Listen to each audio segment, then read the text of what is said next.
Hello guys, Kuya Alan here again. Dito naman tayo sa sikat na coffee apartment dito sa sentro ng Ho Chi Minh. Puro lang naman. Baka may nervyos na yung mga nagpupunta dyan.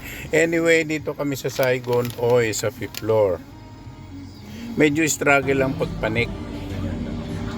5th floor ba naman pero worth it naman pagdating mo sa taas. Na-exercise ka pa. A very cozy place. Ayan, napakasarap ng kanilang egg coffee dito.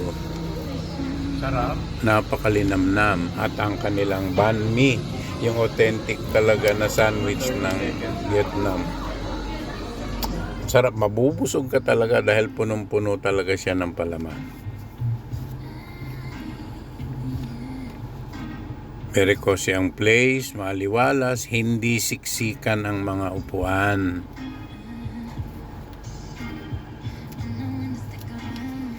Tapos medyo dyan sa harapan, yung kanyang pasad, meron siyang beranda.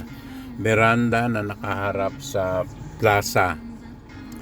Yan yung beranda niya for mga smokers.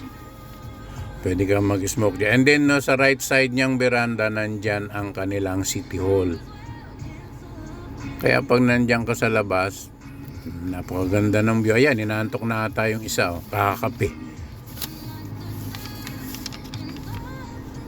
Magandang mag-picture, very Instagrammable talaga siya. Hindi ka magsisisi pag nagpunta ka rito. Kaya pasyal na. Ito naman ang kanyang hallway pababa. Napakaganda talaga ng ambience dito. A place to visit talaga pag nagpunta kayo rito sa Vietnam. Bye bye for now. Follow me for more pasyal videos.